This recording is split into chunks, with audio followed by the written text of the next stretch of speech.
Okay so आज भी girls आपको डिसीजन थियरी का एक क्वेश्चन हमने उस दिन किया था, आपको याद है? Decision tree, right? Yes, ma'am. Yes. Okay, so today we'll do another question that is also very much important. Basically इस चैप्टर में दो अगर थियोरी क्वेश्चन 15 मार्क्स के बनते हैं, एक बनता है डिसीजन ट्री का जो हमने लास्ट क्लास में किया, एक जो मैं आज करवाऊंगी क्वेश्चन दैट वो भी बहुत इंपॉर्टेंट है, वो भी काफी बार आया है। मोस्टली इस चैप्टर की 80 to 90% थियोरी ही आई है। थोड़ी स्लो है आपकी। एक सेकेंड, आई वाज सेइंग कि इस चैप्टर की मोस्टली थियोरी ही आई है 80 to 90%। एंड ये दो क्वेश्चंस ही आते हैं, एक मैं ऑलरेडी करवा चुकी हूँ, एक आज हम क्लास में कर लेंगे, ठीक है? बट स्टिल बाद में रिवीजन के टाइम पे मैं थोड़ा बहुत तुमको प्रैक्टिकल भी करा दूंगी टू कवर द रिस्क। वैसे तो थियोरी ही मोस्टली आई है, ठीक है? सो शैल आई बिगन? Yes, ma'am ma'am. एक डुअल क्वेश्चन में भी डाउट था। हाँ आकृति, ये आकृति पहले मैं एक बार ये करवा दूं, देन अगर जिन जिन को डाउट होगा वो क्लास में रुक जाना, बाकी स्टूडेंट्स लीव कर देंगे, ठीक है? Okay ma'am. ठीक है, एक बार ये टॉपिक मैं करवा लूं, then I will surely take your doubt today.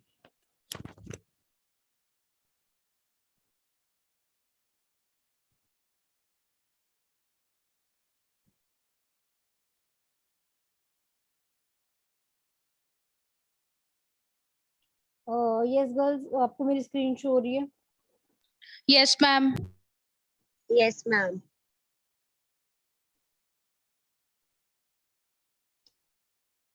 Wait,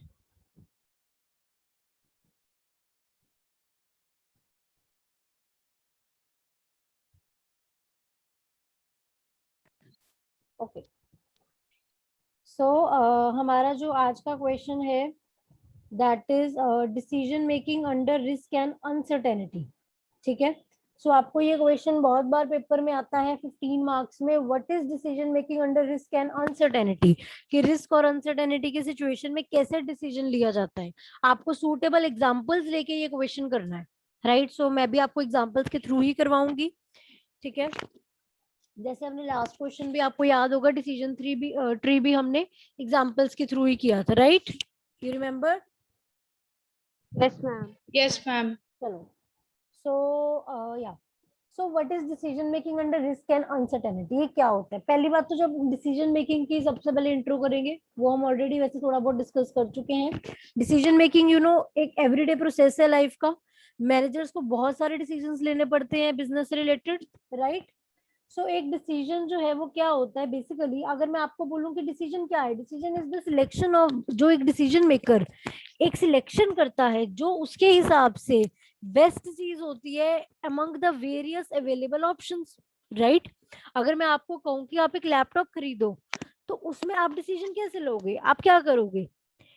आपको उसके लिए डिसीजन लेने के लिए क्या क्या फैक्टर्स इन्वॉल्व होंगे? सबसे पहले तो आप अपने various alternative courses of action देखोगे कि मैं कौन कौन से लैपटॉप्स ले सकती हूँ, ठीक है? कौन से मॉडल्स अवेलेबल है मार्केट में, राइट? यही करोगे, पहले ऑल्टरनेटिव कोर्सेज ऑफ एक्शन देखोगे।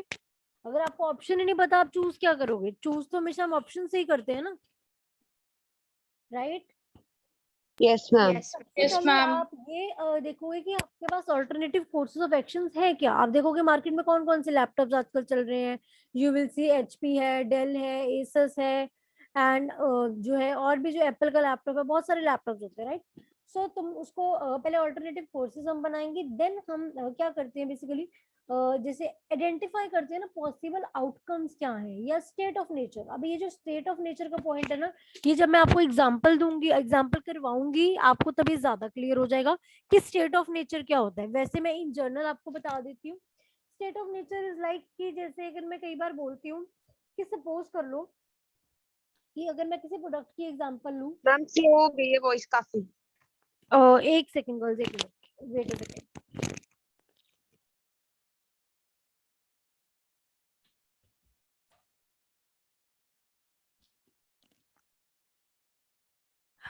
Hello, my voice is audible? Yes ma'am. Yes, ma'am.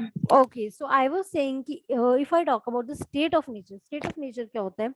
Like अगर मैं एक प्रोडक्ट की एग्जांपल लूं, तो मैं कहती हूँ कि सपोज एक प्रोडक्ट है, उसकी जो डिमांड है ना, वो अच्छी भी हो सकती है, मतलब गुड भी हो सकती है, पुअर भी हो सकती है, मॉडरेट ठीक ठीक भी हो सकती है। सो ये जो मैंने 3 सिनेरियोज बताए हैं कि demand can be good, poor और मॉडरेट, ये क्या है, इन्हीं को ही हम स्टेट ऑफ नेचर बोलते हैं, या फिर कह सकते हैं पॉसिबल आउटकम्स। राइट, समझ आया? स्टेट ऑफ नेचर या स्टेट ऑफ इवेंट्स किसको बोलते हैं? लाइक जैसे मैंने बोला कि एक प्रोडक्ट की डिमांड है वो गुड हो सकती है या पुअर हो सकती है या मॉडरेट हो सकती है। राइट, सो ये जो है ये स्टेट ऑफ नेचर है। क्लियर? अभी मैं Yes, question ma'am. Question Yes, ma'am. करवाऊंगी तो आपको ज्यादा बेटर क्लियर हो जाएगा क्या स्टेट ऑफ नेचर क्या है। सो अभी इसके बाद क्वेश्चन ही करेंगे सीधा। पहले थोड़ा सा ये थ्योरेटिकल पार्ट ही समझा दूं। सी पार्ट नेक्स्ट क्या है, द पे ऑफ फंक्शन। वो कहता है उसके बाद हमें तीसरी चीज क्या चाहिए होगी, तीसरी चीज हमें चाहिए होगी पे ऑफ फंक्शन। पे ऑफ फंक्शन मतलब कि जो हमें बताएगा कि हर एक इवेंट में कॉन्सिक्वेंसेस क्या होंगे। जैसे मैंने आपको अभी बताया कि एक प्रोडक्ट है उसकी डिमांड अच्छी भी हो सकती है, बुरी मतलब जो है पुअर भी हो सकती है और मॉडरेट भी हो सकती है। तो मैं कहती हूँ कि अब पे ऑफ में मैं क्या लिखूंगी, मैं ये लिखूंगी कि अगर उसकी डिमांड अच्छी होती है फिर उसका कॉन्सिक्वेंस क्या होगा, मतलब मुझे कितना प्रॉफिट होगा। सपोज 30,000 प्रॉफिट होगा अगर डिमांड गुड होती है, अगर डिमांड ठीक ठीक होती है फिर मैं कहती हूँ मुझे 20,000 का ही प्रॉफिट होगा, और अगर डिमांड बिल्कुल ही कम होती है तो मैं सपोज कह रही हूँ कि मुझे 5,000 का प्रॉफिट होगा। सो वो मेरे क्या आए, पे ऑफ फंक्शन, मतलब कि मेरे कॉन्सिक्वेंसेस बताए कि जो जो different different state of natures हैं उसके हिसाब से मुझे क्या क्या कॉन्सिक्वेंसेस हो सकते हैं, डिफरेंट डिफरेंट एक्ट्स के, डिफरेंट डिफरेंट प्रोडक्ट्स के, कुछ भी कह लो। क्लियर है? Yes, ma'am. Yes, ma'am. ठीक है। सो अब जो हमने जो स्टडी करना है ना डिसीजन मेकिंग को, ये हमने ये 3 सिनेरियोज में समझना है। एक तो कंडीशन ऑफ सर्टेनिटी, एक कंडीशन ऑफ अनसर्टेनिटी और एक कंडीशन ऑफ रिस्क। ठीक है। तो अभी जो क्वेश्चन में है आपको वो रिस्क एंड अनसर्टेनिटी ही है, तो हम उस पर ही फोकस करेंगे। तो सबसे पहले अगर मैं डिसीजन मेकिंग अंडर रिस्क की बात करूं तो देखिए, अब देखो डिसीजन मेकर को बहुत सारे उसके पास ऑप्शंस होते हैं, and decision making under risk क्या होता है, जब डिसीजन मेकर को एक डिसीजन लेना पड़ता है out of the available options जिनकी प्रोबेबिलिटी उसको पता है। I am repeating, whose probability of occurrence are known, जिसको आपको पता होता है कि ये चीज होने के इतने चांस है, ये चीज होने के इतने चांस है, उसको मैं कहती हूँ डिसीजन मेकिंग अंडर रिस्क। अब वो मुझे पता कैसे होगी कि डिमांड गुड होगी, पुअर होगी, मॉडरेट होगी, वो मुझे कैसे पता लगेगा? इसकी कहता प्रोबेबिलिटी जो है, क्या पता हमारे पास कोई पास्ट डाटा अवेलेबल हो, या फिर मेरा जो पास्ट एक्सपीरियंस है या जो मेरी जजमेंट है उसके अकॉर्डिंगली मेरे पास डाटा अवेलेबल होगा कि मेरे क्या होने के कितने चांसेस हैं। राइट, क्लियर है? मेरी बात समझ आई? तो रिस्क में डिसीजन Yes, मेकिंग ma'am. क्या होती है, जब हमें प्रोबेबिलिटी पता होती है। प्रोबेबिलिटी पता कैसे होती है, या तो हमारा कोई पास्ट एक्सपीरियंस, पास्ट जजमेंट, या मेरे पास कोई पास्ट डाटा अवेलेबल होता है जिससे मेरे को पता होता है कि इतने इतने चांसेस ये चीजों के होने हैं। अब ऑब्वियसली वो 100% करेक्ट तो नहीं हो सकते, that's why term risk use की गई है।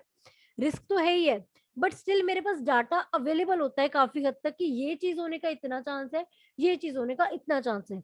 फिर हम उसमें ईएमवी कैसे निकालते हैं, जो हमने लास्ट क्लास में भी ईएमवी निकालना सीखा था। ईएमवी अब इसमें कैसे निकालेंगे, जो भी मेरे पास ऑल्टरनेटिव कोर्सेज ऑफ एक्शंस होंगे उसमें मैं ये एक फॉर्मूला यूज करके, मैं आपको भी बताऊंगी कैसे ये फॉर्मूला यूज करना है, इसको यूज करके हम लोग ईएमवी निकालेंगे। लेकिन अब इस फॉर्मूले में ना 2 टर्म्स यूज की गई है, एक P1, एक हम यूज कर रहे हैं O1, या है ना O1 यूज कर रहे हैं। सो P1, P2, P3, P4 ये जो हम यूज कर रहे हैं, मतलब P1 से Pn तक, ये मुझे प्रोबेबिलिटीज बता रही है of different different state of nature. Like कि डिमांड गुड होगी उसकी क्या प्रोबेबिलिटी है, सपोज 70% है। डिमांड ठीक ठीक होगी उसकी क्या प्रोबेबिलिटी है, 20% है। पुअर होगी उसकी प्रोबेबिलिटी 10% है। सो ये P1 मुझे प्रोबेबिलिटी बताता है different different state of natures की। एंड ये जो O1, O2, O3 ये जो लिखे हुए हैं, ये OIG ये मुझे क्या बता रहा है, बेसिकली ये मुझे बता रहा है कि जो पे ऑफ्स हैं ऑफ आउटकम, जैसे मैंने आपको बताया कि लाइक कॉन्सिक्वेंसेस क्या होंगे, अगर डिमांड गुड होती है तो प्रॉफिट कितना होगा, तो दैट इज आउटकम। ठीक है, 30,000 प्रॉफिट होगा, अगर डिमांड मॉडरेट होती है तो प्रॉफिट 20,000 होगा, वो होते हैं हमारे आउटकम्स होते हैं। ठीक है, क्लियर है? सो अब हम दोनों को मल्टीप्लाई करके प्लस कर देंगे, तो ये होगा कैसे? अभी मैं इसके स्टेप्स में आपको बाद में समझाऊंगी, पहले मैं एग्जांपल कराती हूँ, फिर ही आपको समझ आएगा। So if I talk about the example, so सबसे पहले एक मैनेजमेंट है ना, उसके बाद सपोज कर लो ये आपका क्वेश्चन दिया हुआ है, इसको एक सेकेंड में थोड़ा सा जूम आउट कर देती हूँ। A manager is faced with the problem of choosing one of the three products for manufacturing the products.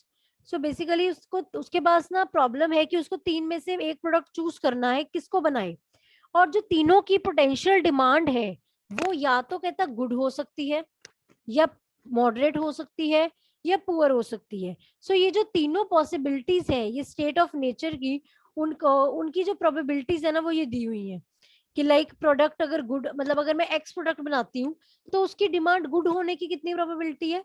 0.7, ठीक ठीक होने की 0.2, पुअर डिमांड होने की 0.1 चांसेस है। और अगर प्रोडक्ट वाई बनाती हूँ तो उसकी गुड डिमांड होने के 50% चांस है, मॉडरेट होने के 30%। इस तरीके से ये आपको डाटा दिया हुआ है। गर्ल्स इतना समझ आया? क्वेश्चन समझ आ रहा है? Yes, ma'am. Yes, Okay. ma'am. नीचे उसके बाद अभी ये क्वेश्चन कंप्लीट नहीं हुआ, अभी ये क्वेश्चन ही चल रहा है। द एस्टिमेटेड, वो कहता है जो प्रॉफिट या जो लॉस होगा इन तीनों स्टेट्स में, कि अगर डिमांड गुड होती है, मॉडरेट होती है, पुअर होती है, तो वो भी कैसा होगा, वो भी दिया हुआ है नीचे कि अगर एक्स प्रोडक्ट को, अगर एक्स प्रोडक्ट की गुड डिमांड होती है फिर उसमें प्रॉफिट 30,000 कमाएंगे, ठीक ठीक डिमांड होती है तो 20,000 कमाएंगे, पुअर डिमांड होती है तो 10,000 कमाएंगे। सिमिलरली वाई प्रोडक्ट की डिमांड अगर अच्छी होती है तो 60,000 profit, and then 30-20 accordingly. And ये अगर -15 दिया हुआ है तो इसका मतलब ये लॉस दिया हुआ है। गर्ल्स क्वेश्चन समझ आया? Yes, ma'am. Yes, ma'am. Okay, so now अब नेक्स्ट हम इसमें, अब आपने मैनेजमेंट को ना एडवाइस करना है कि वो कौन सा प्रोडक्ट चूज करे, एक्स प्रोडक्ट बनाए, वाई बनाए कि जेड बनाए। डाटा आपके पास ऑलरेडी अवेलेबल है। नाउ अब जो मैंने आपको फॉर्मूला बताया था, फॉर्मूला मैंने क्या बताया था कि आपने ना डिफरेंट डिफरेंट प्रोबेबिलिटीज को मल्टीप्लाई करते रहना है उसके आउटकम से, देन सबको प्लस कर देना है, राइट? तो करते हैं। अब जैसे ये देखिए यहाँ पर मैं ईएमवी आपको निकालना, एक मिनट बता देती हूँ। यस, अब यहाँ पर जो हमारा प्रोडक्ट एक्स है, अगर उसकी डिमांड गुड होती है तो उसकी प्रोबेबिलिटी क्या थी गर्ल्स? अभी क्वेश्चन में ऊपर लिखा हुआ था 0.70 है, 0.7। सो 0.7% मतलब या 70% चांस है कि इसकी डिमांड गुड होगी। सो मैं 0.7 को मल्टीप्लाई कर दूंगी कि अगर इसकी गुड डिमांड होती तो मुझे प्रॉफिट कितना होगा? 30,000। सो 0.7 इंटू 30,000। मॉडरेट में क्या था? मॉडरेट होने के चांसेस कितने हैं? 0.2। एंड इसमें प्रॉफिट कितना कमाऊंगी अगर मॉडरेट डिमांड होती है तो 20,000, तो मैंने उसको उससे मल्टीप्लाई कर दिया। देन 0.10 को 10,000 से। सो तीनों को मैंने ऐड कर दिया, तीनों सिनेरियोस की, या तो गुड हो सकती है डिमांड, या मॉडरेट हो सकती है, या पुअर हो सकती है। तो मैंने तीनों को प्लस करके मेरी ईएमवी क्या आ गई है प्रोडक्ट एक्स की? 26,000। समझ आया गर्ल्स? 26,000 कैसे आया? 30,000 को 70% करेंगे कितना आ जाएगा? 21,000। देन 20,000 का 20% करेंगे 4,000, एंड इसका 10,000 का 10% 1,000। सो 21 प्लस 4 प्लस 1 26 ही होता है, right? Yes, ma'am. Yes, ma'am. तो क्लियर हो गया। सेम वे में मैंने बाकी दो Yes, प्रोडक्ट्स का भी निकाल लेना है। ठीक है, इतना समझ आया? कि मैं ये एक बार दोबारा बता दूं वाई और जेड का कैसे आया है, कि क्लियर है? हो गया होगा। हो गया मैम, क्लियर। ठीक है, ईएमवीज आ गई। अब आप चूज कौन सा करोगे बताओ प्रोडक्ट? Ma'am, why? वाई, जिसका सबसे ज्यादा आपको मॉनेटरी वैल्यू आ रही है। सो वाई की सबसे हाईयर है तो management should choose this product. Clear हुआ बच्चे? Yes, Yes. ma'am.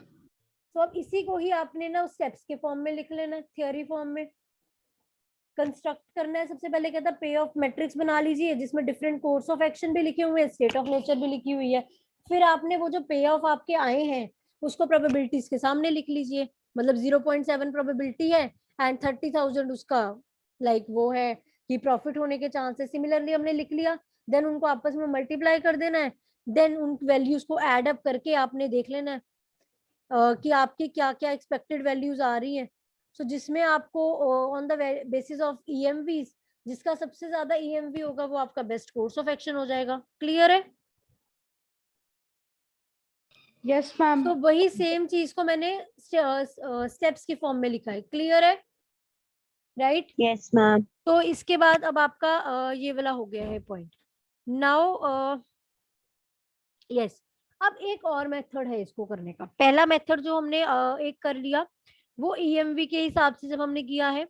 अब जो है नेक्स्ट मेथड जो है, एक सेकेंड, या पहला मेथड जो था वो ईएमवी वाला मेथड था जो हमने किया है। अब जो नेक्स्ट मेथड हम करेंगे इस केस में, that is expected opportunity loss. ये क्या होता है? एक्सपेक्टेड अपॉर्चुनिटी लॉस, ठीक है।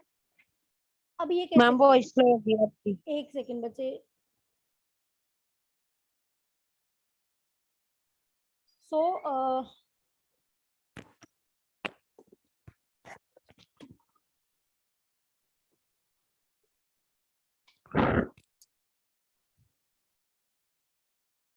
यस, सो एक्सपेक्टेड अपॉर्चुनिटी लॉस की या मैं बात करूं तो वो कैसे निकालते हैं? देखो, कोई भी स्टेट ऑफ नेचर जैसे दी हुई है, लाइक अभी आपको मैंने डिस्कस भी किया, S1 S2 S3 या पुअर मॉडरेट गुड, कोई भी डिमांड का सिनेरियो कुछ भी दिया हुआ है स्टेट ऑफ नेचर। सो आपने एक तो उसकी प्रोबेबिलिटीज कंसिडर करनी होती है, एक ये कुछ फॉर्मूला है, ये अभी आपको समझ नहीं आएगा, मैं आपको क्वेश्चन करवाऊंगी तभी समझ आएगा। सो अभी के लिए अभी इसको मैम छोड़ो, ये बीच बीच में वॉइस। बिकॉज मैं उसको पकड़ा हुआ है मैंने हेडफोन को, तो वो कई बार नीचे हो जाता है बीच में। चलो, सो आई वाज सेइंग कि वैसे तो फॉर्मूला यही है, बट अभी आपको मैं पहले क्वेश्चन करवाऊंगी, देन आपको फॉर्मूला ऑटोमेटिकली समझ आ जाएगा। सो आपको ऐसे फॉर्मूला कॉम्प्लिकेटेड लग रहा होगा, सो अभी just leave that, will just do the question and then you will be clear with the formula. So ये आपका क्वेश्चन गिवन है। क्वेश्चन में आपको देखो क्या गिवन है, उन्होंने बोला है कि ये प्रॉफिट का पे ऑफ टेबल दिया हुआ है, कि ये आपकी सिनेरियोज हैं S1 S2 S3 S4, और उसके ना ये रिस्पेक्टिव प्रोबेबिलिटीज दी हुई हैं, कितने परसेंट चांस है कि अब इसको भी समझ लो, कोई गुड डिमांड, मॉडरेट डिमांड, कुछ भी समझ लो, कोई भी 4 सिनेरियोज हैं, उनकी ये प्रोबेबिलिटी है कि 0.3 0.3 0.2 0.2, टोटल ऑब्वियसली 1 नहीं बनना चाहिए, तो वो 1 नहीं बन रहा है। सो अब आपने ना, ये आपको डाटा नीचे दिया हुआ है, इसके हिसाब से आपने ना वो बनाना है, अपॉर्चुनिटी लॉस वगैरह वो फॉर्म टेबल बना के निकालना है। अब वो कैसे निकालेंगे? अब इसमें देखिए, सबसे पहले ये आपको क्वेश्चन गिवन है, सो मैं इसको आपको एक बारी गर्ल्स खुद ही करवा ही देती हूँ, ऐसे मे बी ना क्लियर हो, या एक बार ट्राई कर लेते हैं, नहीं समझ आया तो मैं आपको लिख के करवा दूंगी, ठीक है। सो मुझे बता देना इफ आपको ऐसे ओरली नहीं समझ आएगा, तो मैं उसमें वर्ड में आपको लिख के बता दूंगी। सो अब इसमें ये क्वेश्चन आपको दिया हुआ है, इसमें हमने क्या करना है?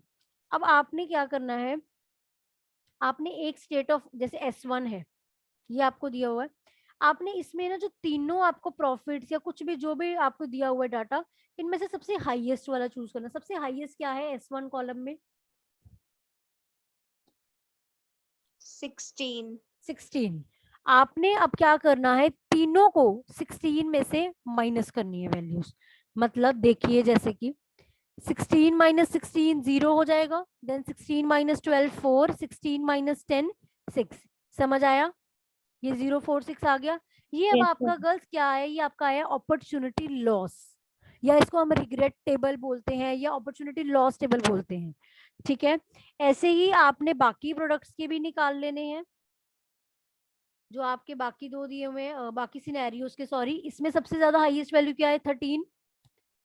सो अगर मतलब यहाँ 13 है तो ये 3, और ये क्या आ जाएगा आपका 2 एंड 0, राइट? 3 2 0 आ गया। सिमिलरली यहाँ पर 14 सबसे बड़ा है, तो इधर क्या आ जाएगा 2 6 0, ठीक है। सो ये आपका ऐसे ही S4 इन सबका ये आपके आ जाएंगे।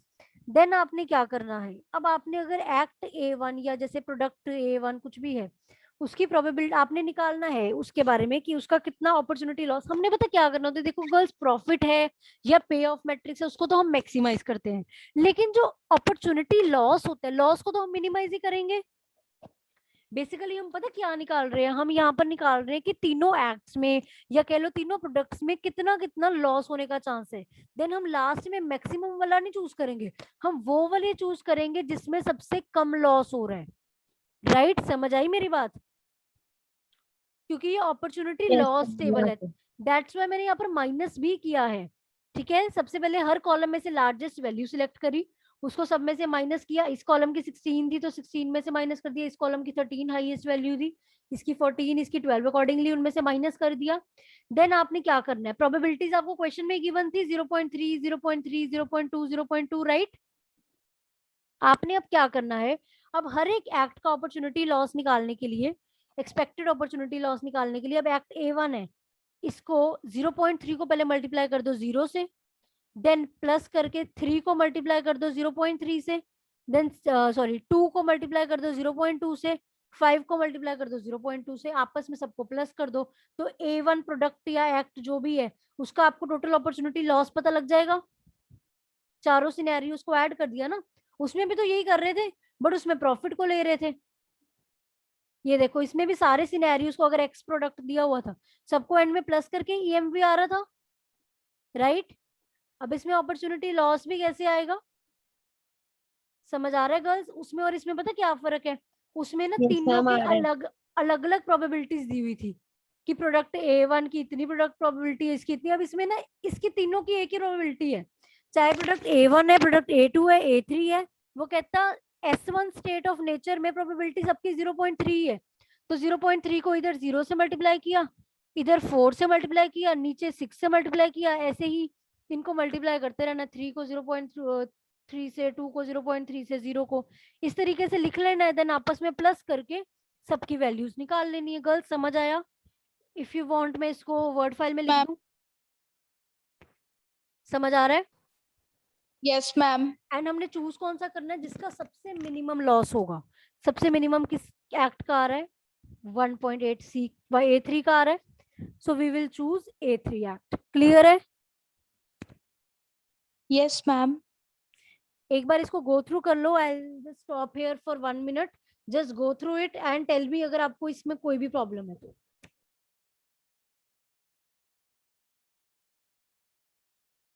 इसमें बस इतना फर्क है पिछले क्वेश्चन से, एक तो यहाँ हमने वो लॉसेस पहले निकालने हैं देन मल्टीप्लाई किया है, और एक यहाँ प्रोबेबिलिटीज ना सेम ही दी हुई थी, मतलब स्टेट S1 की 0.3, उसमें तो हर केस की प्रोबेबिलिटी डिफरेंट दी हुई थी। जैसे ये देखो इसमें तो सबकी ही ये 9 की 9 प्रोबेबिलिटीज डिफरेंट दी हुई थी ना।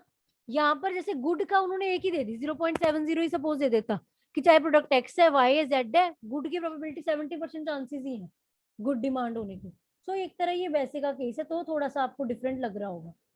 अगर इसमें भी प्रोबेबिलिटीज डिफरेंट दी होती तो आप डिफरेंट डिफरेंट से मल्टीप्लाई कर देते, उससे कोई फर्क नहीं पड़ना। क्लियर है? Yes, ma'am. Yes, ma'am. Okay, सो आपका ये वाला टॉपिक रिस्क वाला कंप्लीट हो गया है। अब नेक्स्ट अनसर्टेनिटी है। तो गर्ल्स तुम लोग अभी करोगे अनसर्टेनिटी या कल करना चाहते हो? Ma'am, कल। Ma'am. वैसे तो hardly it will take 10 to 15 minutes. बताओ अगर अभी Ma'am, करना। नहीं है कल। Ma'am, कल. बस ठीक है, मैंने पूछ लिया, अब तो कल ही आना तुमने।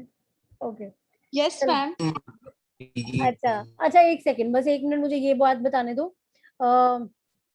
यस, सो अब ये फॉर्मूला देखो, ये वही है फॉर्मूला जो मैंने अभी आपको क्वेश्चन करवाया है।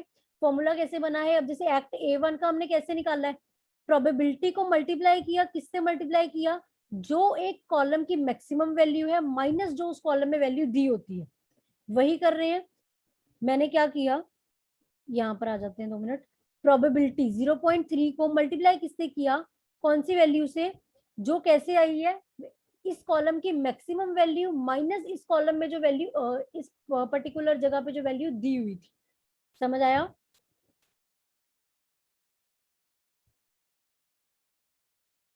गर्ल समझ आया फॉर्मूला कैसे बना हुआ है?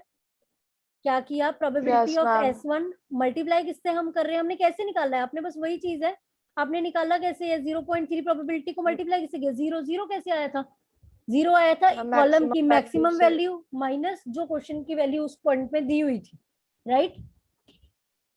ऐसे ही निकालना है, बस इसी तरीके से आपने फॉर्मूला भी बना के वैसे ही लिख देना। क्लियर है? सो ऐसे ही आपका ये फॉर्मूला बना है।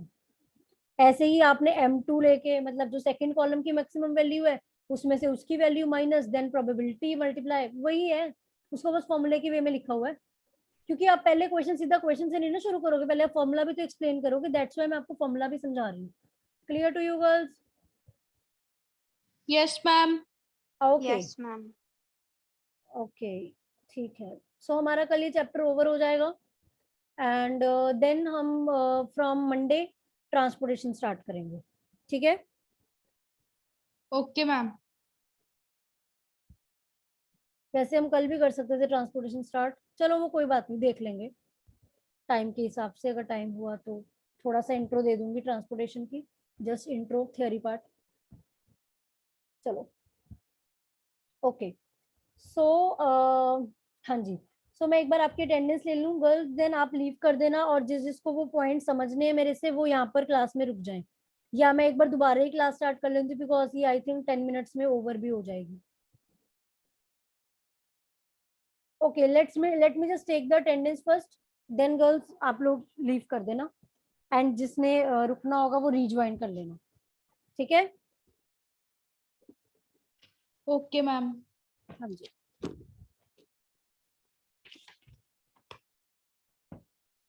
आज वाला टॉपिक क्लियर है? किसी को कोई डाउट? No, ma'am. इजी है, बिकॉज पता क्या है, अगर तुम ये चीजें बुक में खोलने बैठोगे ना, बुक में समझ नहीं आएंगी, वहां बहुत कुछ हौच पौच लिखा हुआ है इस चैप्टर में. So that's why questions frame कर दिए. अब आपके लिए लिखना भी इजी है, एग्जांपल्स भी डाल दिए, कुछ मेहनत करने की जरूरत नहीं है, बस उसको पढ़ के लिखना है पेपर में. इतना कर लोगे? Yes, ma'am. हम जो आपने लिखा वही लिख देना हमने. हाँ कोई बात नहीं, लिख देना.